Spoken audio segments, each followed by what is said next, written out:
Je m'appelle Athéna Meyers, et j'avais 18 ans la nuit où ma mère m'a dit de choisir entre mon bébé ou un toit sur ma tête. J'ai choisi mon fils. Elle a choisi la porte.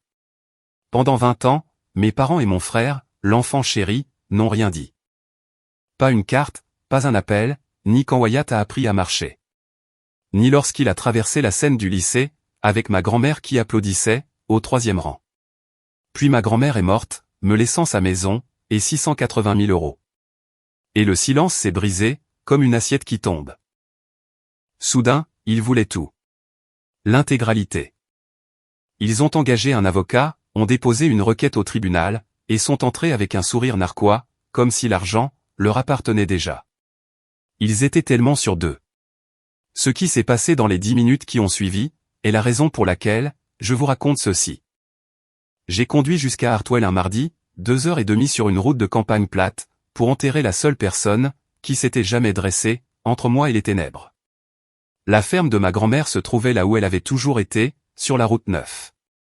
Le bardage blanc était devenu d'un gris doux dans les coins, et le porche s'affaissait, comme une épaule fatiguée. Je suis entré, avec la même clé que j'avais portée, pendant 20 ans. C'était une petite clé de maison en laiton, sur un ruban, qui avait autrefois été d'un bleu vif, et qui avait maintenant la couleur de l'eau de vaisselle. Margaret l'avait glissée dans ma paume, la nuit où elle m'avait éloigné de mes parents, alors que j'avais 18 ans, et que j'étais enceinte de 7 mois. Ceci ouvre ma porte, a-t-elle dit. Utilise-la, chaque fois que le monde fermera les siennes. Je ne l'ai jamais rendue. Elle a voyagé, dans toutes les poches de manteau que j'ai eues. À travers l'université communautaire, les cours du soir, l'examen du barreau, et une carrière au tribunal, que j'ai construite, un dossier minutieux à la fois. Maintenant, elle ouvrait une maison, qui portait son odeur. L'encaustique au cèdre, le café froid, et la lavande, qu'elle glissait dans les draps. J'ai passé les appels, qu'une personne doit passer. Les pompes funèbres, le pasteur, le greffier du comté. Je ne me suis pas effondré, car j'avais appris, il y a bien longtemps, que s'effondrer est un luxe, réservé aux personnes qui ont quelqu'un, pour les rattraper. Et pendant 20 ans, la seule personne qui m'aurait rattrapé, était allongée dans un tiroir réfrigéré, à l'autre bout de la ville. J'ai lissé ses courtes pointes. J'ai lavé la seule tasse, dans l'évier. Je me suis assise à son bureau à cylindre, avec la clé en laiton chaude dans ma main, et je me suis demandé ce qu'elle avait laissé derrière elle, et si les autres allaient renifler l'argent, depuis l'endroit où il s'était caché, pendant tout ce temps. Le bureau de l'avocat spécialisé en succession, à Hartwell, n'était qu'une seule pièce, au-dessus d'une quincaillerie, avec un climatiseur de fenêtre qui vibrait, et un homme nommé Howard Puy, qui avait rédigé les documents de ma grand-mère, pendant 30 ans. Il a fait glisser un classeur sur le bureau, et a croisé les mains. Elle a été très précise, a-t-il dit. Je l'ai ouvert, et j'ai lu, de la manière dont je lis tout maintenant, vite et sans émotion, cherchant les mots cruciaux. C'était une fiducie entre vifs, pas un simple testament. Margaret l'avait financé, il y a des années. La maison de Hartwell me revenait de plein droit. Tout comme un compte, soigneusement fructifié, contenant 680 000 euros. Mon nom était le seul nom dessus. J'ai gardé le visage impassible, mais mon pouls a eu un petit sursaut désagréable, car un tel argent n'arrive pas sans une bataille qui l'accompagne. Est-ce que c'est propre, ai-je demandé. Howard a presque souri. Plus propre que tout ce que j'ai jamais rédigé. J'ai tourné vers la fin, et j'ai trouvé la clause, que je cherchais déjà, une disposition de non-contestation. Quiconque contesterait la fiducie et perdrait, renoncerait à tout ce qu'il aurait pu recevoir autrement, et pourrait être condamné à payer les frais de justice. C'était le genre de choses que l'on ne met en place que si l'on s'attend à une guerre. S'attendait-elle à une guerre, ai-je demandé. Howard a regardé le climatiseur, pendant un moment. Votre grand-mère, a-t-il dit, s'attendait à votre père. J'ai refermé le classeur. La clé en laiton était dans ma poche. Je pouvais sentir son petit poids, contre ma hanche. 20 ans de néant, et maintenant un nombre à 5 zéros, exposé à la vue de tous, comme un cerf au milieu d'un champ. Je savais exactement à quoi cela ressemblait, depuis la lisière de la forêt. J'avais passé toute ma carrière à observer des gens décider que l'héritage de quelqu'un d'autre portait leur nom. Laissez-moi vous ramener en arrière, car vous avez besoin de la vision d'ensemble. J'avais 18 ans, j'étais en dernière année de lycée, avec une offre de bourse, et un petit ami qui s'est volatilisé, la semaine où le test est devenu positif. Je l'ai dit à mes parents, à la table de la cuisine. Ma mère, Carole, a posé sa fourchette, comme si elle la plaçait comme pièce à conviction. Mon père, Glenn, étudiait la salière. Mon frère, Nathan, 15 ans, et déjà le brillant espoir de la famille, regardait depuis les escaliers, la bouche ouverte. Il y a un couple à Springfield, a dit ma mère. Des gens bien. Ils le prendront, le jour de sa naissance. Personne ici n'aura jamais à le savoir. J'ai répondu que je ne l'abandonnerai pas. Je l'ai dit 2 fois, car la première fois, elle a fait semblant de ne pas entendre. Le visage de ma mère a fait quelque chose que je ne lui avais jamais vu faire. Une sorte de fermeture, comme un magasin, qui baisse son rideau de fer, pour la nuit. Puis, elle a prononcé les mots que j'ai portés chaque jour, depuis lors. Les mots que j'entends parfois, quand je signe une ordonnance de condamnation. Abandonne-le, ou sors d'ici. Mon père n'a pas levé les yeux de la salière. Mon frère est retourné dans sa chambre. J'ai fait un sac de sport, pendant que ma mère se tenait dans le couloir, les bras croisés, racontant mes échecs, à personne en particulier. Je n'avais nulle part où aller, pas d'argent, et un bébé en route. Et je me tenais sur cette marche d'entrée, en octobre, sentant le froid remonter à travers mes chaussettes, et j'ai pensé, c'est donc ça, l'abandon. Ça ressemble à la météo. Puis, des phares ont balayé l'allée. Ma grand-mère avait entendu. Ma grand-mère entendait toujours. Elle a baissé la vitre et a dit, « Monte, Athéna. Tu vas attraper la mort. » Comme si, elle venait me chercher après la répétition de la fanfare. Et elle m'a conduite, jusqu'à la ferme sur la route 9, et elle m'a tendu, une clé en laiton sur un ruban bleu. Et ce fut la nuit où ma vraie famille est devenue à la fois, plus petite, et plus authentique. Ma grand-mère ne m'a pas couvé, ce qui est la chose la plus gentille, que l'on m'ait jamais faite. Elle m'a obligé à trouver un emploi au dîner, à m'inscrire à l'université communautaire, et à apprendre à cuisiner 3 plats. Mais, elle berçait Wyatt à 2 heures du matin, pour que je puisse étudier, et elle n'a jamais appelé ma mère, une seule fois, pour arrondir les angles. Car Margaret avait décidé dans quel camp elle était, et elle ne rejugeait jamais ses propres verdicts. J'ai été transféré à l'université d'État. J'ai travaillé de nuit. Je suis entré à la faculté de droit, grâce à des prêts et de l'obstination, et j'ai traversé cette scène de remise des diplômes, avec un enfant de 4 ans, qui applaudissait au premier rang, car son arrière-grand-mère lui avait appris à applaudir sur commande. Je suis devenu procureur, puis procureur principal, le genre qui dirige une division, et qui cerne les gens pour gagner sa vie. Rien de tout cela ne fut rapide. Rien de tout cela ne fut de la chance. Ce furent 12 années, à faire la chose correcte suivante, tout en étant épuisé. Et pendant tout ce temps, pas un seul mot, de la maison où j'avais grandi. Ma mère n'a jamais rencontré son petit-fils.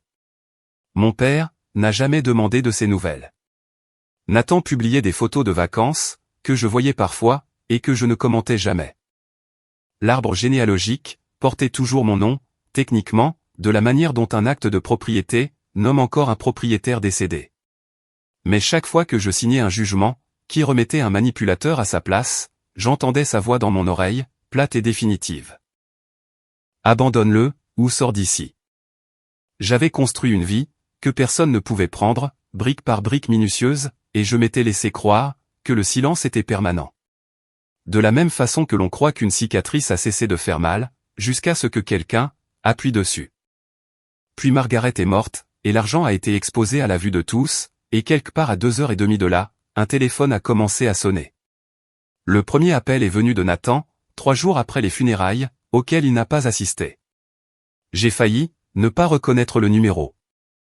Puis je l'ai reconnu, car j'ai une mémoire, comme un classeur à tiroir. « Salut l'inconnu », a-t-il dit, comme si nous avions manqué, seulement quelques anniversaires. Ça fait longtemps. J'ai laissé le silence s'étirer. Une astuce que j'ai apprise, aux tables de déposition. Il l'a comblée, comme le font toujours, les personnes coupables. Il était désolé, pour grand-mère. Il avait l'intention de me contacter, depuis des années.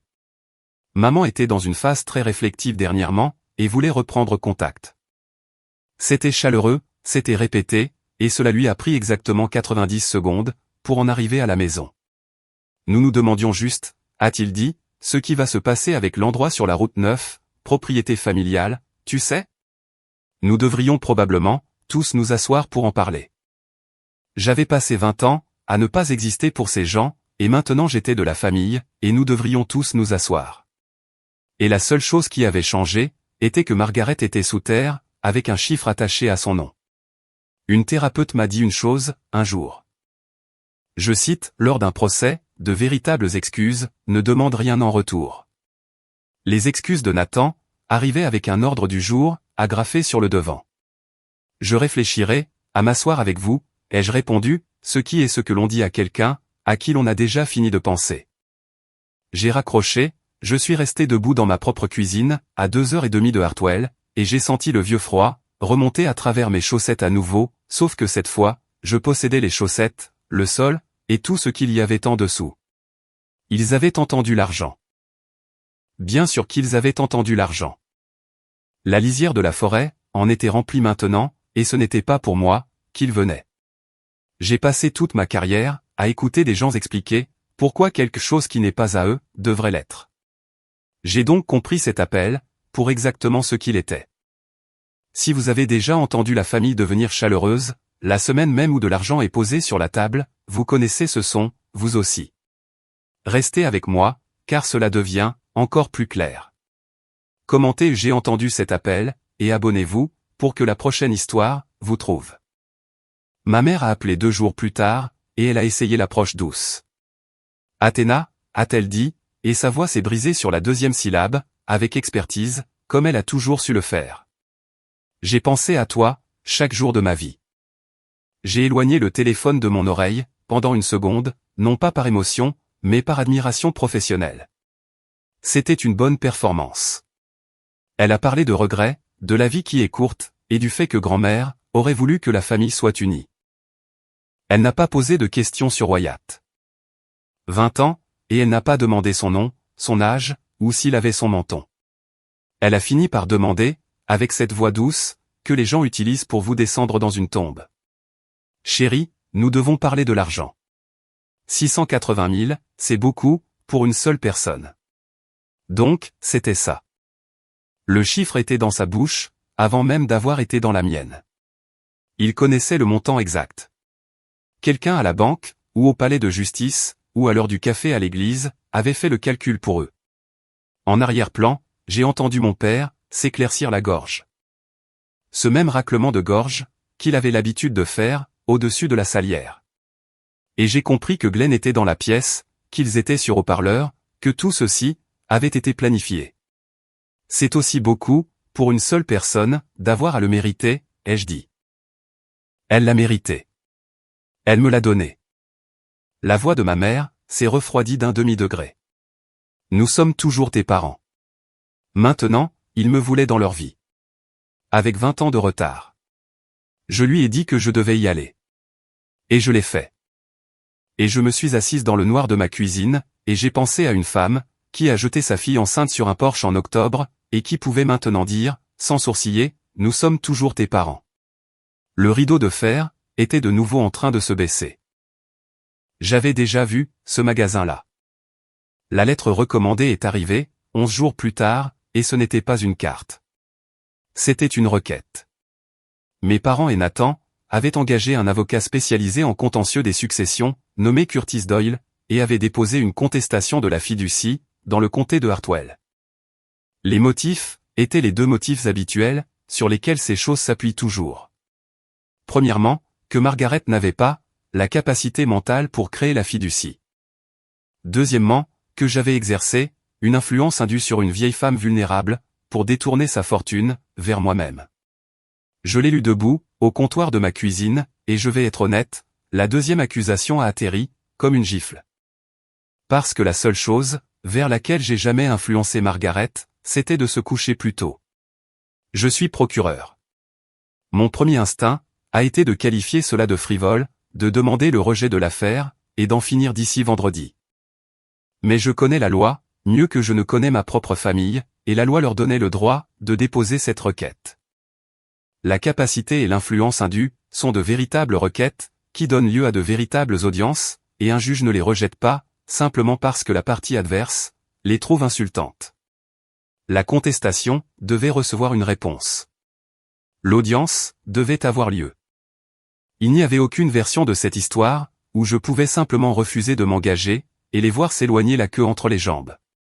Car la porte du tribunal, contrairement à celle de ma mère, s'ouvre pour quiconque est prêt à payer les frais de dossier. J'ai appelé Howard puis. Ils ont déposé une requête, ai-je dit. Capacité et influence indue.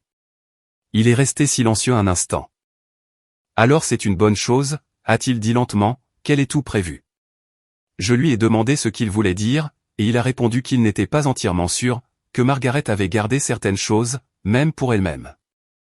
Qu'elle lui avait dit une fois, Howard, quand ils viendront, Athéna saura où chercher. J'ai raccroché, et j'ai regardé la clé en laiton sur le comptoir, son ruban bleu effiloché. Et pour la première fois en 20 ans, j'ai ressenti autre chose que de l'effroi, quand je l'ai prise. Voici la partie, dont je ne suis pas fier. J'ai essayé de porter tout ça, toute seule.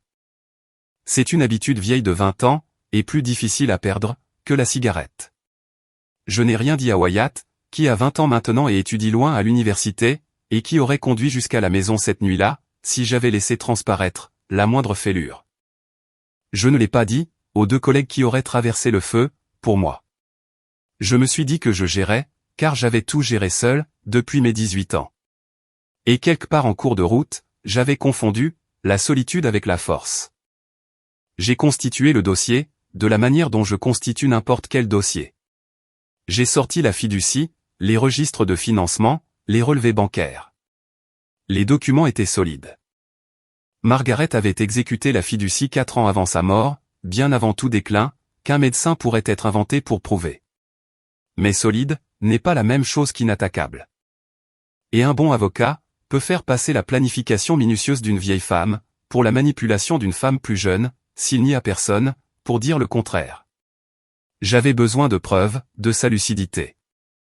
J'avais besoin d'un médecin, d'un témoin, ou de sa propre voix, datant de l'époque. Et les mots de Howard n'arrêtaient pas de me revenir en tête, Athéna saura où chercher. Je ne le savais pas encore. J'ai travaillé jusqu'après minuit à la table de ma cuisine, à 2h30 de Hartwell, la clé en laiton posée sur une pile de relevés, comme un presse-papier. Et je me suis surprise à presque tendre la main vers le téléphone, pour appeler mon fils, avant de le reposer, ne lui disant rien, le protégeant d'une chose, qu'il avait tout à fait le droit de partager. Cet instinct, cette sombre compétence solitaire, était sur le point de me coûter quelques semaines de paix, que je n'avais pas besoin de perdre. Mais je ne le savais pas encore. Je savais seulement la date de l'audience, et qu'elle approchait à grands pas 3 jours plus tard, Howard m'a rappelé. Il y a quelque chose, que je suis censé vous donner, a-t-il dit. Elle l'a laissé, avec des instructions. Je n'ai pas le droit de l'ouvrir, et je n'ai le droit de vous le remettre, qu'une fois qu'une contestation est déposée. Elle a été très précise, sur cette partie. J'ai conduit jusqu'à Hartwell une fois de plus, la même route plate, et dans son bureau au-dessus de la quincaillerie, il m'a remis une enveloppe. C'était une enveloppe commerciale ordinaire, jaunie sur les bords, le genre qui repose dans un tiroir pendant des années, absorbant l'odeur du bois. Et sur le devant, avec l'écriture penchée de ma grand-mère, figurait un seul mot, Athéna. Le rabat était scellé, avec de la vraie cire à cacheter, ce qui était une chose, tellement typique de Margaret, que j'ai presque ri, dans cette petite pièce tremblante. Savez-vous ce qu'il y a dedans, ai-je demandé. Howard a secoué la tête. Elle m'a fait signer l'engagement, de ne jamais le demander. Je l'ai tenu, et j'ai senti la forme du papier plié, à l'intérieur. Plus d'une feuille, peut-être plusieurs. J'aurais dû l'ouvrir, sur le champ. Toute personne saine d'esprit, l'aurait fait. Mais je ne suis pas toujours saine d'esprit, lorsqu'il s'agit de ma grand-mère. Et la vue de mon nom, de sa propre écriture, tracée par une main qui n'existait plus, a fait quelque chose à ma poitrine, que 12 ans de salle d'audience, ne m'avaient pas préparé à affronter. Je l'ai mise dans mon sac. J'ai conduit les 2h30 de retour avec elle, assise sur le siège passager, comme une personne. Je l'ai posée sur la table de ma cuisine, à côté de la clé en laiton, les deux réunies, les 2 seules choses qu'elle m'ait jamais remises, directement en main propre. Et ensuite, je ne l'ai pas ouverte. Pendant 4 jours, je ne l'ai pas ouverte, car j'avais peur que ce qui se trouvait à l'intérieur me sauve ou me brise, et je n'étais pas prête à découvrir lequel des deux. Pendant que l'enveloppe restait fermée, ma mère s'est mise au travail sur Hartwell. Elle y excellait. Elle avait eu des décennies de pratique à se faire passer pour la partie lésée lors des repas communautaires de l'église. L'histoire qu'elle a racontée a circulé dans la ville, comme une histoire circule dans une petite ville, c'est-à-dire partout, vite, et en dévalant la pente. Dans sa version, la pauvre Carole avait une fille qui s'était enfuie à 18 ans, avait brisé le cœur de son père, n'était jamais revenue, puis avait fait irruption à la fin, pour soutirer l'argent de la famille à une vieille femme confuse. Dans sa version, j'étais la personne froide, la calculatrice, la fille qui avait abandonné sa famille, et qui était revenue pour l'héritage. Je l'ai appris indirectement, par l'intermédiaire d'une ancienne collègue du dîner, où j'avais autrefois servi à table, qui m'a appelé, embarrassé de me dire « Ta mère raconte des choses ». Nathan a posté un message vague et plaintif en ligne, à propos des personnes qui ne se pointent que lorsqu'il y a de l'argent. Cela a suscité beaucoup de sympathie. Tout mon instinct de procureur, me poussait à répondre, à exposer la chronologie des faits, à rendre public 20 ans de preuves, et à les laisser se noyer dans les faits. J'ai rédigé le post dans ma tête, une 12aine de fois. Puis je l'ai effacé dans ma tête, une 12aine de fois, parce que j'ai vu un millier de personnes perdre, en parlant, et parce que Margaret avait l'habitude de dire que la vérité n'a pas besoin d'un mégaphone, elle a besoin d'un tribunal. L'arme de Carole était l'histoire qu'elle racontait à la foule. Si je la combattais avec une histoire plus bruyante, je ne serais que l'une des deux femmes, criant dans un champ. Mon tribunal était une salle d'audience, et mon arme était le papier. Et l'astuce de la guerre asymétrique est de ne jamais laisser la partie adverse choisir le champ de bataille. Alors, je l'ai laissé parler. J'ai laissé la ville entière parler. Et j'ai conduit jusqu'à Hartwell, une fois de plus. La voisine de la ferme était Ruth Callaway, environ 70 ans, vive comme l'éclair, avec un potager qui faisait honte, à la foire du comté. Elle avait été l'amie de Margaret pendant 40 ans, et sa voisine pendant 30 ans. Et quand je me suis garé dans l'allée, elle a traversé la limite de propriété, en s'essuyant les mains sur son tablier, comme si elle m'avait attendu. « Vous êtes la petite fille » a-t-elle dit. La vraie. Nous nous sommes assises sur son porche, et elle m'a servi du thé glacé, et m'a dit des choses dont j'avais besoin, et des choses que je voulais seulement entendre. Puis, elle a dit la chose qui a changé la forme de l'affaire. J'en ai été témoin, tu sais, a-t-elle dit. De la fiducie. Margaret nous a conduits, moi et le pharmacien, chez l'avocat en ville. Elle avait toute sa tête, ce jour-là. Elle a fait les mots croisés au stylo, pendant que nous attendions. J'ai posé mon verre, très doucement. Vous avez été témoin de la signature. Ruth a hoché la tête. Elle voulait 2 personnes, qui n'étaient pas de la famille, pour que personne ne puisse dire que nous avions un intérêt là-dedans. Elle m'a dit, Ruth, un jour, un jeune homme dans un beau costume va demander si je savais ce que je faisais. Tu lui diras que je t'ai battu au rami. Cet après-midi-là. Je lui ai demandé si elle serait prête à le dire, sous serment. Ruth m'a regardé, comme si je lui avais demandé si l'eau était mouillée. Margaret a pris votre défense, quand aucun d'entre eux n'a voulu le faire, a-t-elle déclaré. Je prendrai sa défense, devant Dieu, et le comté tout entier. En conduisant les 2h30 du retour cette nuit-là, j'avais une chose de plus que ce que j'avais ce matin-là. Un témoin indépendant, avec une mémoire claire, et aucun intérêt personnel, dans cette bataille financière. L'image que Carole dépeignait nécessitait que j'ai manipulé seule une vieille femme sur le déclin. Ruth était sur le point d'entrer dans le cadre, et de se tenir, juste à côté de moi. Ma mère m'a attrapé, avant que je n'atteigne ma voiture. Elle devait avoir entendu que j'étais en ville. Tout le monde entendait toujours tout. Elle a remonté l'allée de la ferme, avec un beau manteau, s'épongeant des yeux, qui n'étaient pas encore humides, et elle s'est arrêtée, en bas des marches, d'où elle pouvait lever les yeux vers moi, ce qui était, en soi, une forme de théâtre. Je veux juste retrouver ma famille, a-t-elle dit. Est-ce si terrible? Je me tenais sur le porche de Margaret, le porche vers lequel j'avais été projeté, il y a de cela un continent d'années, et je n'ai rien dit. Ce qui est une chose, dans laquelle j'excelle. Elle a comblé le silence, avec un chagrin qui est arrivé sur commande. Elle a parlé de combien cela avait été difficile, de combien elle avait perdu, de la façon dont personne ne comprenait ce qu'elle avait sacrifié. Et puis, parce que les gens finissent toujours par se trahir même si l'on attend, sa voix s'est durcie à peine, et elle a dit, « Je t'avais dit de l'abandonner, pour que tu ne ruines pas ta vie. J'essayais de te sauver. Abandonne-le. » C'était là, à nouveau, 20 ans plus tard, les mêmes mots, portant un chapeau différent. Et cette fois, elle avait dit la partie silencieuse, tout haut. Qu'elle n'avait jamais, ne serait-ce qu'une fois, pensé qu'elle avait eu tort. Que m'avoir mise à la porte, était un sauvetage, que j'avais été trop stupide pour apprécier. Tu ne m'as pas dit de l'abandonner, pour me sauver, ai-je répondu calmement. Tu me l'as dit, parce que quelqu'un te l'a dit à toi, un jour. Son visage a fait cette chose de se fermer, le rideau de fer s'abaissant, et pendant une demi-seconde, quelque chose a vacillé derrière, que j'ai presque reconnu.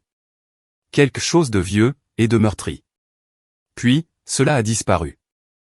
Tu as toujours cru, que tu étais plus intelligente que nous tous, a-t-elle lancé, avant de se retourner, et de redescendre l'allée vers une berline de location.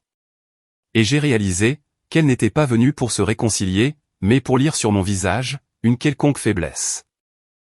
Elle n'en avait trouvé aucune. Cette nuit-là, je suis resté à la ferme, au lieu de rentrer chez moi. Je n'avais pas prévu de le faire. Je ne pouvais tout simplement pas, me résoudre à quitter le seul endroit, qui ne m'ait jamais semblé sûr. Je me suis assise au bureau à cylindre de Margaret, avec un verre de son terrible vin de cerise, et l'enveloppe jaunie devant moi, et j'ai enfin brisé la cire. Mes mains étaient plus fermes que je ne l'espérais. Des mains de procureur. J'ai déplié les pages, 3 au total, couvertes d'un bord à l'autre, par cette écriture penchée, et la première ligne m'a pétrifié. Athéna, ma fille. Si Howard t'a donné ceci, alors ils ont fait exactement ce que je lui avais dit qu'ils feraient, et tu es assise quelque part, étant trop fière pour demander de l'aide à quiconque. Alors, laisse-moi t'aider, une dernière fois. J'ai dû poser la lettre un instant, et regarder la fenêtre obscure, pour respirer, parce qu'elle me connaissait. Elle m'avait toujours connu. Elle s'était projetée 4 ans dans le futur, depuis l'au-delà d'un cercueil fermé, et avait posé sa main, sur l'endroit exact qui faisait mal. Elle n'avait pas écrit, une lettre sentimentale. Ce n'était pas son genre, et elle savait que cela, ne ferait que me faire pleurer, et perdre du temps. Elle avait écrit un ensemble d'instructions, numérotées à l'encre, de la façon dont elle équilibrait son carnet de chèques. La 2e page commençait ainsi, « Voici ce que j'ai fait et pourquoi, et voici où tu trouveras les preuves. » J'ai repris mon verre, et j'ai continué à lire. Et au fur et à mesure de ma lecture, la peur, qui pesait sur ma poitrine depuis 2 semaines, a commencé lentement, à se transformer en quelque chose qui avait de la consistance. Ma grand-mère ne m'avait pas seulement aimé. Ma grand-mère avait préparé une défense, et la dernière ligne de la première page, avant le début des instructions, était une phrase que je porterais, à côté de l'autre, pour le reste de ma vie. Les instructions étaient précises, car Margaret avait passé 30 ans, à être sous-estimée par les hommes, qui rédigeaient des contrats, et elle avait appris exactement, comment on marquait les points dans ce jeu. Elle a écrit qu'elle avait su, que son fils viendrait pour l'argent, dès l'instant où elle serait partie. Glenn a dépensé la mort de sa mère à l'avance, depuis des années, a-t-elle écrit. Et Carol l'aidera, parce que Carol ne peut pas supporter, la vue d'une femme, qui n'a pas cédé. Elle avait construit la fiducie avec 4 ans d'avance, exprès, pour que personne ne puisse invoquer, un égarement sur son lit de mort. Elle avait fait appel à un avocat indépendant, qu'elle avait choisi elle-même, pas Howard, pour que personne ne puisse affirmer, que son propre avocat, l'avait influencé. Elle avait une lettre de son médecin, datée de la même semaine que la signature, attestant, qu'elle était parfaitement saine d'esprit. Elle avait 2 témoins désintéressés, Ruth et le pharmacien, aucun des 2 de la famille.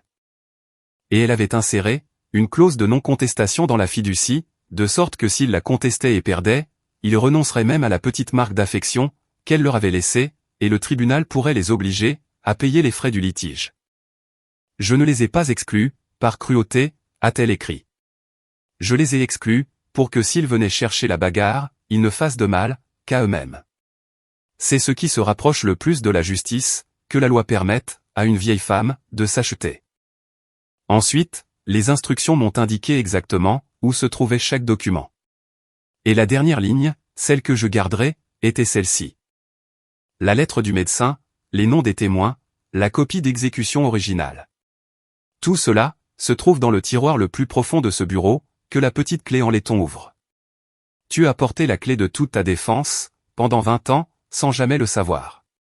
La clé ouvre plus que la porte. Athéna. Elle l'a toujours fait. J'ai posé les pages, et j'ai plongé la main dans ma poche, et elle était là, cette petite clé en laiton, sur son ruban bleu effiloché. La clé en laiton avait une seconde vie, que je n'avais jamais testée. Pendant 20 ans, elle n'avait jamais ouvert qu'une seule chose, la porte d'entrée de la ferme, et je n'avais jamais pensé à l'essayer ailleurs, parce que, pourquoi l'aurais-je fait? Je me suis agenouillé, devant le bureau à cylindre, et j'ai trouvé le tiroir le plus profond, sur la droite, celui qui avait toujours été verrouillé, celui qui, je le supposais, ne contenait rien, à part d'anciennes déclarations d'impôts. La clé a tourné, comme si elle avait attendu ce moment. À l'intérieur, se trouvait un porte-document ignifuge, gris et banal, et à l'intérieur du porte-document, il y avait tout, ce qu'elle avait promis, organisé avec des intercalaires, parce que, bien sûr. C'était la copie originale d'exécution de la fiducie, signée et notariée. La lettre du médecin, sur papier à en-tête, datée de 4 ans en arrière. 2 paragraphes clairs, attestant que Margaret Meyers était alerte, orientée, et pleinement compétente, pour gérer ses affaires. Une déclaration signée de Ruth Callaway, et une autre du pharmacien, témoignant de la signature. Un court mémo, de la main de Margaret, nommant l'avocat indépendant, qui avait supervisé le tout. C'était, dans la partie froide et professionnelle de mon cerveau, qui ne s'éteint jamais complètement, un dossier parfait, bien meilleur que la plupart de ceux, que j'avais montés moi-même. Elle avait anticipé la question de la capacité, et y avait répondu, avec un médecin. Elle avait anticipé l'influence indue, et y avait répondu, avec des témoins qui n'étaient pas de la famille, et un avocat qui n'était pas le mien. Elle avait anticipé, son propre fils. La clé, je le comprenais maintenant, n'avait jamais concerné la maison. La maison, n'était que la porte. La clé concernait ceci, le fait qu'elle tendant la main depuis le passé, pour me remettre une arme, que la partie adverse ne verrait jamais venir. Car il pensait, se battre contre une pauvre mère célibataire, et les vœux pieux, de sa grand-mère décédée. Il se trompait. Ils étaient sur le point de marcher dans une salle d'audience, contre une procureure principale, tenant un dossier tellement impeccable qu'il en grinçait, et il n'en avait, absolument aucune idée. J'ai appelé Wyatt cette nuit-là, depuis la ferme. C'était la première chose difficile, que je m'obligeais à faire, sans y être strictement obligé, et c'était plus dur, que la requête en justice. Maman, a-t-il dit, de la façon dont il le dit, quand il entend quelque chose, dans ma voix. Qu'est-ce qui ne va pas? Alors, je lui ai tout raconté. L'ultimatum à 18 ans, le Porsche, les 20 ans, la requête, la campagne de diffamation, le dossier dans le tiroir. J'avais passé toute sa vie, à garder les parties les plus laides de mon histoire, c'est les loin de lui. En partie pour le protéger, et en partie, si je suis honnête, parce que le dire à voix haute, rendait les choses réelles. Il est resté silencieux, pendant un long moment. Puis il a dit, pourquoi ne m'as-tu pas dit, qu'il faisait ça? Et je lui ai donné la réponse vraie, au lieu de la réponse facile. Parce que j'ai l'habitude de porter les choses seul, et j'ai oublié que ce n'est pas la même chose, que d'être forte. Il a conduit le lendemain matin, à 4 heures de son campus, il est entré dans la ferme, et a mis ses bras autour de moi. Il était plus grand que Margaret, plus large que son grand-père, et il sentait comme une personne, que j'avais fabriquée à partir de rien d'autre, que du refus d'abandonner. Nous allons faire ça ensemble, a-t-il dit. Toi, moi, et la paperasse de l'arrière-grand-mère. C'est à ce moment-là, que j'ai finalement senti la dernière once d'effroi, se dissiper. Non pas parce que le dossier était bon, bien qu'il l'ait été, mais parce que, pour la première fois depuis mes 18 ans, je ne me tenais pas sur un Porsche, seul dans le froid. La stratégie à partir de là, était simple. Pas de bataille publique, pas de cris dans le champ de Carole. Nous répondrions à la contestation avec la fiducie, la lettre du médecin, les témoins, et la clause de non-contestation. Et nous ne dirions presque rien, et nous laisserions le tribunal faire, ce que le mégaphone n'a jamais pu faire. Le truc, quand on est invisible pour les gens pendant 20 ans, c'est qu'ils cessent, de mettre à jour leur image de vous. Pour ma famille, j'étais resté figé à 18 ans, une fille avec un sac de sport, un ventre rebondi, et aucune perspective. Et rien de ce que j'avais accompli depuis, ne les avait jamais atteints, parce qu'ils s'étaient bien assurés, de regarder ailleurs. Ils étaient donc confiants. À quel point ils étaient confiants, je l'ai appris par un cousin, que je connaissais à peine, qui m'a envoyé un message par culpabilité, et qui a dit que la famille était vraiment sûre de son coup, et que Nathan n'arrêtait pas de dire à tout le monde que ce serait rapide et facile. Il pensait attaquer en justice une mère célibataire en difficulté, qui avait eu de la chance, avec une vieille femme sénile.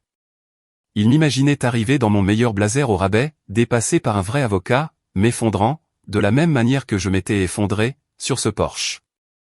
Nathan avait apparemment dit à un oncle qu'ils auraient vendu la maison d'ici le printemps. Mon père avait dit à quelqu'un que l'argent était comme s'il était déjà à eux. Ils n'avaient pas, aucun d'entre eux en 20 ans, tapé mon nom dans une barre de recherche. S'ils l'avaient fait, ils auraient trouvé la biographie d'une procureure de comté, une série d'articles de presse sur des affaires que j'avais gagnées, une photographie de moi, dans un costume qui ne provenait pas d'un rayon de vêtements au rabais. Mais ils n'ont pas cherché, parce que chercher aurait signifié admettre que j'existais. Et admettre que j'existais aurait compliqué l'histoire, dans laquelle j'étais la méchante, et où ils étaient les personnes lésées. Ils marchaient donc vers cette salle d'audience, certains d'être ceux qui avaient les cartes en main. Je les ai laissés faire. C'est un étrange et froid cadeau, d'être sous-estimé, par les personnes qui vous ont blessé. Cela signifie qu'ils continueront d'avancer, bien après le moment où, une personne plus sage, se serait arrêtée. Je devais juste m'assurer que lorsque le sol se déroberait enfin sous eux, il y aurait des témoins. 2 semaines avant l'audience, Curtis Doyle a envoyé une lettre de règlement à l'amiable. Je ne l'avais jamais rencontré, mais je connaissais son nom. Il avait la réputation d'être un spécialiste des successions tranchant et chères, le genre qu'une famille engage, quand elle veut avoir l'air sérieuse. Son offre était presque insultante, de par sa confiance. Je devais céder la ferme, et diviser les 680 000 € par la moitié, et en échange, il retirerait la contestation, et la famille pourrait commencer à guérir. C'était écrit, dans le langage doux et raisonnable d'un homme, qui supposait que la partie adverse serait reconnaissante d'avoir une porte de sortie. Il lui avait clairement été raconté la même histoire qu'à tout le monde. Que j'étais la fille insensible qui avait profité de la situation, et que je sauterais sur l'occasion d'éviter un tribunal. Je l'ai lu 2 fois, puis, j'ai répondu en 4 phrases. J'ai décliné l'offre. J'ai noté que la fiducie était valide, et qu'elle serait défendue. J'ai fait observer que la contestation, si elle était poursuivie et perdue, déclencherait la clause de non-contestation. J'ai souhaité bonne chance à ses clients. Je n'ai pas expliqué qui j'étais. Je n'ai pas menacé. Je n'ai pas exulté. Un règlement qui remet à un manipulateur la moitié de ce qu'il a essayé de voler, n'est pas la paix. C'est un acompte, sur la prochaine exigence. Et j'avais appris cette leçon à 18 ans, avec tout mon corps. Les gens me demandent pourquoi je n'ai pas simplement accepté l'accord, et fait taire la famille. Parce qu'il n'y avait pas de famille, à faire taire. Il y avait une femme qui m'avait mise à la porte, un homme qui avait regardé faire, et un frère qui avait posté des messages à ce sujet. Et l'on n'achète pas le silence, de personnes comme ça. On ne fait que financer leur prochain mouvement. Alors, je les ai laissés continuer à marcher, vers le sol qui était sur le point de se dérober. Les gens demandent encore, pourquoi je n'ai pas simplement réglé l'affaire à l'amiable, et gardé la paix. La paix avec quelqu'un qui ne veut que votre silence, n'est pas la paix. C'est un acompte sur la prochaine exigence.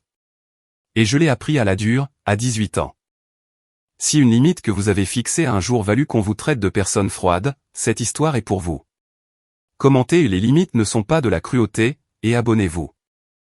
J'ai conduit jusqu'à Hartwell pour voir Howard, une fois de plus avant l'audience, car je voulais être sûr d'avoir compris le mécanisme, non pas en tant qu'avocate cette fois, mais en tant que fille. Nous étions assis dans son bureau tremblotant, et il m'a tout expliqué lentement, de la façon dont on explique un piège, à quelqu'un qui n'en a jamais vu un, se refermer. La clause de non-contestation signifiait que la petite marque d'affection, que Margaret leur avait laissée, quelques milliers de euros chacun, un geste plus qu'un cadeau, pourrait s'envoler, s'il poursuivait la contestation, et perdait. Pas automatiquement, a pris soin de préciser Howard.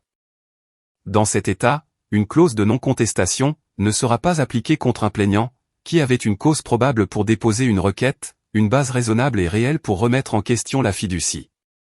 Mais c'est là, tout leur problème, a-t-il dit.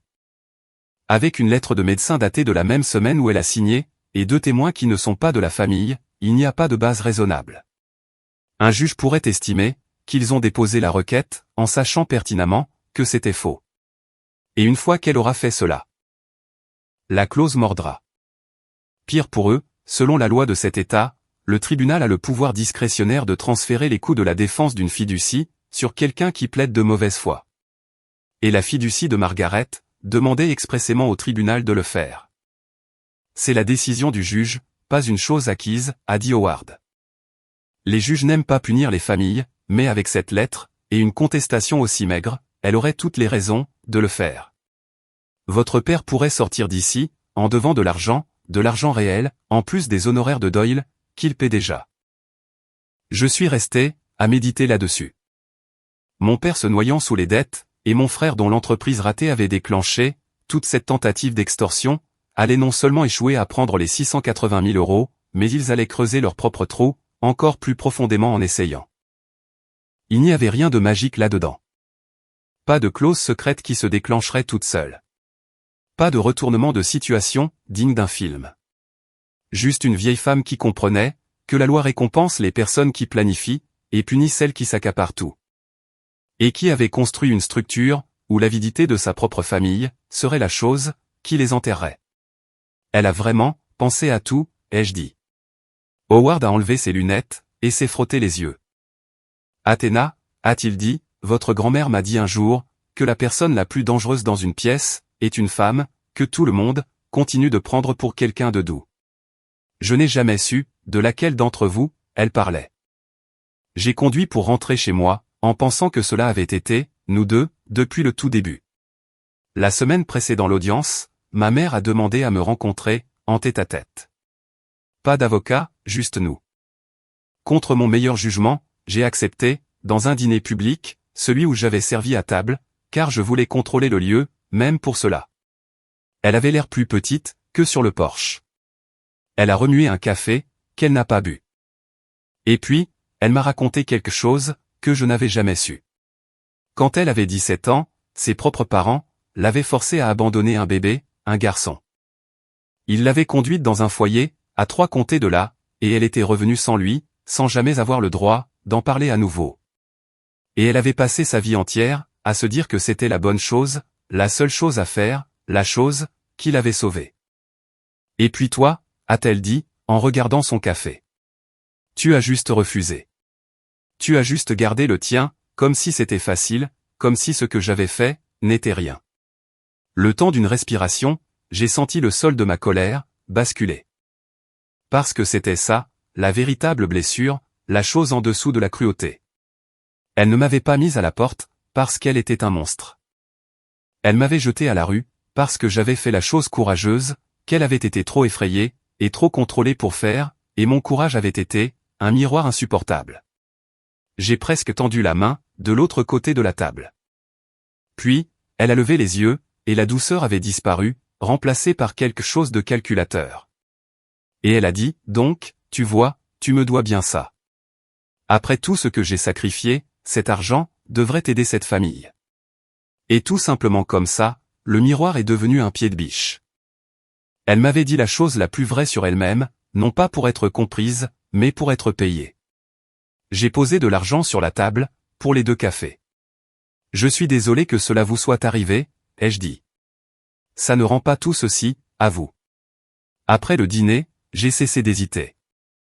Quelle que soit la pitié que j'avais ressentie pour la jeune fille de 17 ans que Carole avait été, la Carole de 62 ans, venait de l'utiliser comme levier. Et une femme qui se sert de son propre chagrin comme d'une arme, se servira du vôtre, ensuite.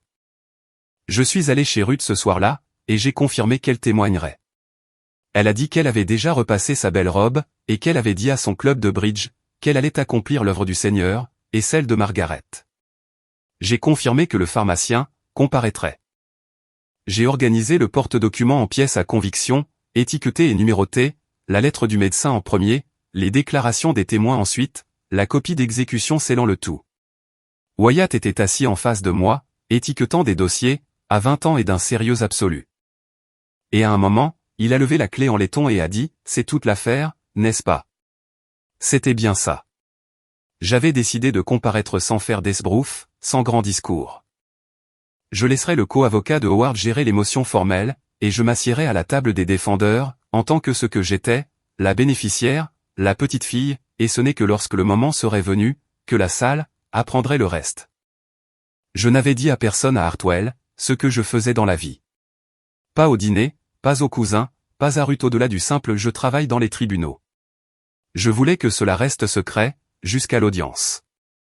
Parce qu'une révélation dans un couloir n'est que des commérages, mais une révélation dans une salle d'audience devient une information officielle.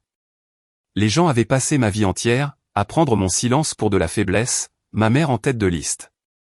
J'étais sur le point de les laisser s'accrocher à cette erreur, jusqu'à la seconde même, où cela leur coûterait tout. La nuit précédant l'audience, j'ai dormi à la ferme, avec la clé sur la table de nuit, et le porte-documents dans mon sac. Et pour la première fois en 20 ans, je n'appréhendais pas d'aller au tribunal. J'avais hâte d'y être. Le tribunal des successions du comté de Hartwell est une grande pièce, avec un bon éclairage, de mauvaises chaises, et un registre, qui avance lentement. Nous sommes arrivés en avance, Wyatt, Ruth, le pharmacien et moi, et nous avons pris la table des défendeurs, sur la droite. Et je me suis assise face au juge, avec mon dos à moitié tourné vers la porte, le porte-document carré devant moi, la clé en laiton dans la poche de ma veste, là où je pouvais la sentir. Ma famille est entrée, à 9h moins 5. Je les ai entendus, avant de les voir. La voix d'église de ma mère, le rire de mon frère. Ils se sont dirigés, vers le côté des plaignants, et quand ils m'ont repéré, ils ont fait exactement, ce que le titre de cette histoire avait promis, qu'ils feraient. Ils ont eu, un sourire narquois. Tous les trois, ma mère dans son beau manteau, mon père dans un costume d'une taille trop serrée, Nathan portant des lunettes de soleil qu'il n'a pas enlevées à l'intérieur. Et ils m'ont regardé, comme si le verdict était déjà encadré sur leur mur. Comme si la maison était déjà vendue. Comme si je n'étais qu'une formalité, qu'ils étaient venus regarder s'effondrer.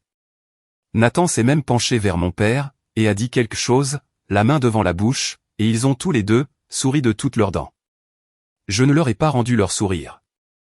J'ai appris que le visage le plus calme de la pièce est le plus déstabilisant, alors je ne leur ai rien donné, juste un petit hochement de tête, le genre que l'on fait à un inconnu, dans un ascenseur. Leur avocat n'était pas encore assis.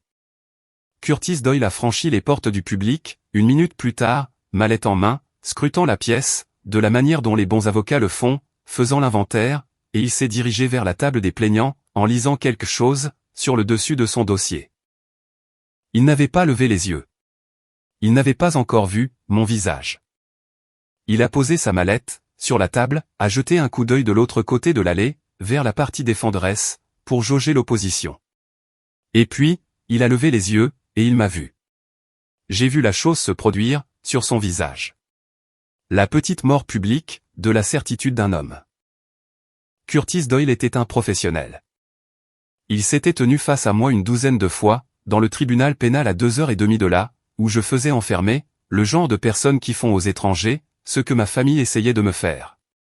Il avait perdu contre moi, plus souvent qu'il n'avait gagné. Et maintenant, j'étais assise là, à la table des défendeurs, dans une affaire de succession, dont on lui avait dit qu'elle était gagnée d'avance, contre une triste mère célibataire. Et je pouvais le voir faire le calcul, recalculant tout ce qu'il croyait savoir, sur cette affaire, l'espace d'une respiration. Pour tout le respect que je lui dois, il n'a pas lâché sa mallette. Il s'est juste redressé, et par pur réflexe de respect au tribunal, le genre de respect qui est plus vieux que toute stratégie, il m'a fait un petit signe de tête, et a prononcé les mots, qui ont dérobé le sol, sous les pieds de toute ma famille. Bonjour, Madame la procureure. Cela a atterri dans cette pièce silencieuse, comme une pierre, dans un étang tranquille. J'ai répondu, bonjour, Maître Doyle. Avec le même ton neutre, que j'aurais utilisé pour n'importe quel avocat de la partie adverse, car c'est ce que nous étions maintenant, la partie adverse, et la salle entière, venait de l'entendre. Pendant un instant, personne n'a bougé. Puis, j'ai vu la signification du mot, traverser l'allée. Le sourire narquois de ma mère, n'a pas disparu d'un seul coup. Il a en quelque sorte glissé, de la façon dont un tableau glisse, lorsque le clou cède. Le grand sourire de mon père, est devenu incertain. Nathan a carrément enlevé ses lunettes de soleil. Doyle, reprenant ses esprits, s'est penché vers ses clients, et a dit quelque chose, à voix basse et pressante, et j'ai vu ma mère dire quoi, beaucoup trop fort, et l'huissier jeter un regard dans sa direction. Ils étaient entrés dans cette salle d'audience, en croyant qu'ils allaient vaincre une jeune fille expulsée sur un porche en octobre. Ils venaient d'apprendre, devant Dieu et tout le comté, que la fille du porche dirigeait une division de procureurs. Et que la vieille femme décédée, qu'ils avaient qualifiée de sénile, avait construit une forteresse de ses deux propres mains.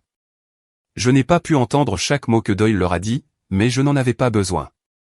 Je me suis assise à suffisamment de table pour lire sur les lèvres d'un avocat qui explique à son client que le vent vient de tourner. Il était en train d'expliquer qui j'étais. Procureur principal, chef de division, la personne qu'il avait affrontée de l'autre côté de la barre, dans des affaires qui faisaient la une des journaux. L'opposé, à tous les niveaux mesurables, de la femme impuissante, qu'il lui avait vendue. Ma mère continuait de secouer la tête, comme le font les gens, lorsque l'histoire qu'ils racontent depuis 20 ans, refuse soudainement de se charger. Mon père était devenu livide. Nathan s'est penché en avant, en pointant un doigt accusateur sur la table, insistant clairement sur le fait que cela n'avait pas d'importance, qu'un procureur et un avocat spécialisé en succession n'étaient pas la même chose, ce qui est vrai, mais aussi totalement hors sujet. Parce que la chose qui venait de changer n'était pas la loi, c'était la gravité. Ils avaient fondé toute leur approche sur l'hypothèse que je serais dépassé par les événements, que je ne ferais pas la différence entre une influence indue et une contravention de stationnement, et qu'un avocat coûteux m'écraserait pour m'obliger à accepter un accord. Maintenant, il regardait quelqu'un qui montait des dossiers pour gagner sa vie, qui était assise calmement, derrière un porte-documents épais comme un annuaire téléphonique, et qui n'avait pas scié une seule fois. Doyle, je l'ai remarqué, avait cessé de se disputer avec eux, et avait commencé à lire. Il avait ouvert ma réponse, la lettre de 4 phrases, et la réplique que nous avions déposée. Et je l'ai regardé atteindre la partie, concernant la lettre du médecin, et les témoins, et j'ai vu ses épaules s'affaisser d'un cran. Il était un avocat, suffisamment bon, pour reconnaître une main perdante, quand il en tenait une. La question maintenant, était de savoir si ses clients le laisseraient se coucher, ou l'obligeraient à jouer, jusqu'au bout du tapis. Connaissant ma famille, je connaissais déjà la réponse. Ils n'avaient jamais, de toute leur vie, quitté une table, tant qu'il y avait encore une chance, de s'accaparer quelque chose. Le juge a pris place au tribunal, une femme pragmatique, avec des lunettes de lecture attachées à une chaîne, et la contestation a eu son audience. Doyle, tout à son honneur professionnel, a avancé l'argument, pour lequel il avait été payé. Il a suggéré que Margaret avait été âgée et isolée, que je m'étais immiscé vers la fin, et qu'une fortune allant à un bénéficiaire unique, méritait d'être examinée. C'était un argumentaire compétent. C'était aussi une maison sans fondation, et nous le savions tous les deux. Quand ce fut notre tour, je ne me suis pas levé, pour faire un discours. J'ai laissé notre co-avocat présenter les pièces à la cour, une par une, et je les ai simplement fournies, calmes, neutres, de la manière dont on tend des instruments à un chirurgien. La fiducie originale, signée et notariée, 4 ans avant tout déclin, que quiconque pourrait inventer. La lettre du médecin datée de la même semaine, 2 paragraphes clairs, attestant que Margaret Meyers était parfaitement saine d'esprit. L'avocat indépendant, qui avait supervisé la signature, pas le mien, choisi par elle. Et puis, Ruth Callaway a pris place à la barre des témoins, dans sa belle robe repassée, et a dit à la cour, d'une voix qui remplissait la salle, que Margaret avait fait les mots croisés au stylo ce jour-là, l'avait battue au rami, et que personne sur la terre de Dieu n'avait dit à cette femme quoi faire avec son propre argent. Le pharmacien l'a confirmé. Et à partir de l'enveloppe jaunie, désormais une pièce à conviction portant un numéro, nous avons présenté la propre lettre de Margaret, écrite de sa propre main, expliquant en points numérotés, exactement pourquoi, elle avait tout structuré, comme elle l'avait fait. Tout au long de l'audience, je n'ai jamais haussé la voix. Je n'ai jamais regardé ma famille. J'ai juste gardé mes mains croisées sur le porte-document, et j'ai laissé le papier parler, car cela avait toujours été le plan, la vérité asymétrique de cette affaire. Ils sont venus, avec une histoire, et un sourire narquois. Et je suis venu, avec la signature d'une femme morte, la certitude d'un médecin, et une voisine, qui ne mentirait pas. Les histoires perdent, face aux documents. Elles ont toujours perdu. Quand toutes les preuves ont été présentées, notre co-avocat a fait la dernière chose, de manière tranquille. Il a attiré l'attention de la Cour, sur la clause de non-contestation, et il a demandé, compte tenu de la solidité de la fiducie, et de la faiblesse de la remise en cause, que la Cour envisage de mettre à la charge des plaignants, les frais de la défense. Le juge a regardé Doyle, par-dessus ses lunettes, et Doyle, qui avait cerné la salle depuis 1 heure, n'a pas lutté avec beaucoup d'acharnement. Ce fut le moment, où ma mère a finalement compris, qu'elle n'allait pas gagner. Qu'elle allait, en fait, perdre de l'argent qu'elle n'avait pas, au profit d'une fille, qu'elle avait jetée à la rue. Et Carole Meyers s'est effondrée, en pleine audience publique. Elle s'est levée, avant que l'huissier ne puisse l'arrêter. Elle vous a tous manipulés, a-t-elle dit, la voix montant, me pointant du doigt, pointant le juge, la salle. Cette vieille femme était confuse, et celle-ci en a profité. Elle a toujours été sournoise. Elle s'est enfuie, a abandonné cette famille, et maintenant elle se tient là, faisant semblant d'être meilleure que nous. Le juge l'a rappelée à l'ordre, avec son marteau. Elle ne s'est pas arrêtée. Elle s'est retournée contre Doyle, et l'a traité d'incapable. S'est retournée contre mon père, et l'a traité de faible. S'est retournée contre la salle elle-même, et a crié, que personne ne comprenait, ce qu'elle avait sacrifié. Et plus elle hurlait à l'injustice, plus son dossier se réduisait à néant, car un tribunal est le seul endroit, où le volume sonore, n'est la preuve de rien. Nathan s'est levé, a renversé sa chaise en arrière, et est sorti, lunettes de soleil remises sur le nez, en claquant la porte du public. Mon père n'a pas bougé. Il a fixé ses propres mains, de la même manière, qu'il avait autrefois fixé une salière. Et pour la première fois en 20 ans, il ressemblait à ce qu'il était, un vieil homme, qui avait parié la tombe de sa mère sur un coup sûr, et qui avait perdu. Et tout au long de cette scène, je suis resté parfaitement immobile, les mains croisées, ne disant rien. Parce que Margaret m'avait appris, que lorsque la partie adverse s'occupe de prouver vos arguments à votre place, la chose la plus gentille que vous puissiez faire, est de la laisser terminer. Le juge a ramené l'ordre, avec 2 coups de marteau, et un ton qui a mis fin, à toute discussion. Elle n'avait pas besoin, d'une suspension de séance. La fiducie, a-t-elle déclaré, était valide en apparence, et soutenue par des preuves accablantes, de capacité et d'indépendance. La contestation, n'avait aucun fondement. Elle a validé la fiducie, dans son intégralité. La maison sur la route 9, était à moi. Les 680 000 euros, étaient à moi. Puis, elle a rendu la conclusion, qui comptait le plus, pour la suite. Les plaignants avaient déposé une requête, sans motif valable, contre des preuves qu'ils avaient eues, toutes les chances de voir, et qu'ils avaient choisi d'ignorer. Cette conclusion, a mis le feu aux poudres. Sans base raisonnable pour contester, la clause de non-contestation s'appliquait, et les petits legs que Margaret leur avait laissés à tous les 3, étaient entièrement confisqués. Et, exerçant la discrétion que la fiducie, et sa conclusion de mauvaise foi lui conféraient, elle a mis une partie des frais de défense, à leur charge. Mon père, qui se noyait déjà, venait de recevoir une enclume. Nathan, dont l'entreprise ratée, avait déclenché toute cette course à l'argent, allait payer, pour le privilège d'échouer à nouveau. Ils avaient tendu la main pour tout prendre, et ils repartaient, endettés. Il n'y avait aucune magie là-dedans, aucun coup du sort. Seulement une vieille femme qui comprenait, que la cupidité, si on lui donne assez de cordes, finit par faire son propre nœud. Quand le juge a eu terminé, la salle était très silencieuse. Ma mère avait cessé de crier, et était assise, serrant son beau manteau fermé, comme si la température avait chuté. J'ai rassemblé mes pièces à conviction, j'ai mis le porte-document au carré, et je me suis levé. Je me suis permis de la regarder à ce moment-là, une seule fois pleinement, comme je ne l'avais pas fait sur le porche, il y a 20 ans, car j'avais été trop occupé, à survivre. Et j'ai dit, la seule chose que j'avais prévu de dire de toute la journée, avec la même voix égale, que j'aurais utilisée pour lire un verdict. Tu m'as appris à abandonner des choses, ai-je dit. J'ai appris la leçon. Seulement, pas de la façon, dont tu l'entendais. Ensuite, j'ai pris mon sac, et la clé en laiton dans ma poche a frappé une fois contre ma hanche, comme une petite articulation approbatrice. Et j'ai marché vers la porte, où mon fils m'attendait. Ma mère m'a attrapé dans le couloir, de la même manière qu'elle m'avait attrapé sur le porche. Et l'espace d'une seconde, la symétrie de la scène, m'a presque fait rire. Le beau manteau. Le tamponnement des yeux qui, cette fois, était enfin humide, bien que je ne saurais dire de quoi. Athéna, a-t-elle dit. Nous sommes toujours ta famille. Le sang, c'est le sang. Tu ne peux pas juste. Et elle a tendu la main, vers mon bras. J'ai reculé d'un pas. Pas méchamment, juste hors de portée. Et je l'ai regardé, et Wyatt est venu se tenir, à côté de mon épaule. Près d'1,90 m, du garçon dont elle n'avait jamais demandé de nouvelles. Et je l'ai regardé, le voir enfin, et comprendre enfin, exactement ce qu'elle avait jeté à la rue, sur un porche, en octobre.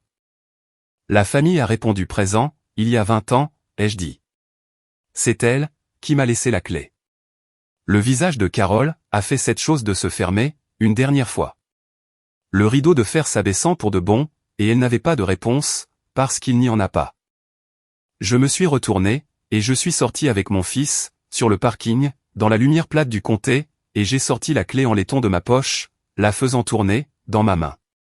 Pendant 20 ans, j'avais cru qu'elle ouvrait une maison. Puis j'ai cru qu'elle ouvrait un tiroir, avec une fortune de preuves à l'intérieur. Debout sur ce parking, j'ai enfin compris ce que Margaret avait voulu dire. La clé ouvre plus que la porte. Elle l'a toujours fait. Il n'avait jamais été question de la maison, ou du bureau, ou même de l'argent. Il s'agissait de savoir, avec une certitude absolue, quelle personne était un toit, et quelle personne était la tempête.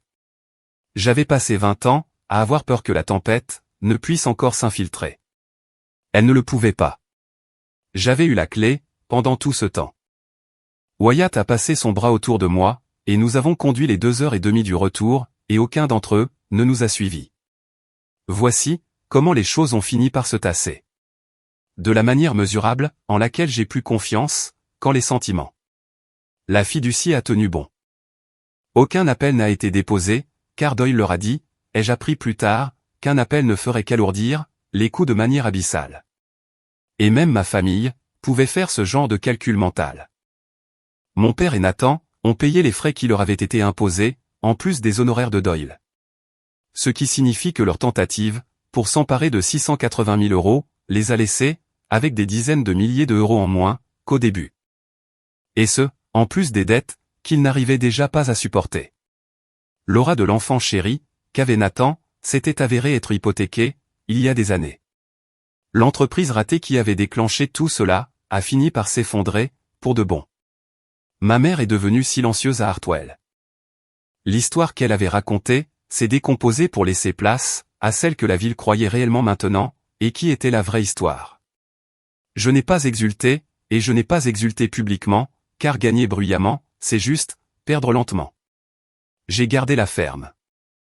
Wyatt et moi avons passé cet été-là, à réparer le Porsche, qui s'affaissait comme une épaule fatiguée, et nous avons repeint la porte d'entrée, d'un blanc éclatant, et j'ai accroché la clé en laiton sur un petit crochet à côté, avec son ruban bleu et tout, là où elle a cessé d'être une arme. Et est redevenu ce que Margaret m'avait donné en premier, la clé d'un endroit, où le monde ne pourrait pas m'enfermer dehors. Ruth vient pour le souper du dimanche. Le pharmacien me fait signe, quand je suis en ville.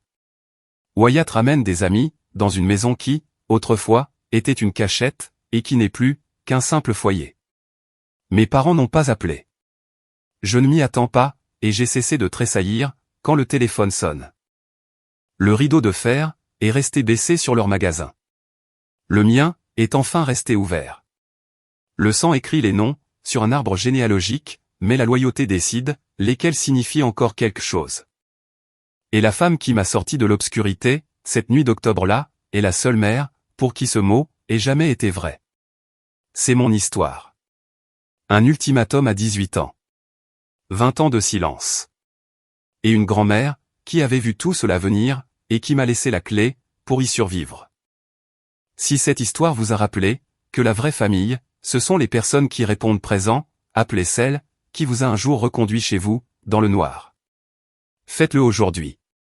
Et si vous connaissez quelqu'un, qui a besoin d'entendre ceci, partagez cette vidéo avec lui. Laissez un commentaire, abonnez-vous, et je vous verrai, dans la prochaine histoire.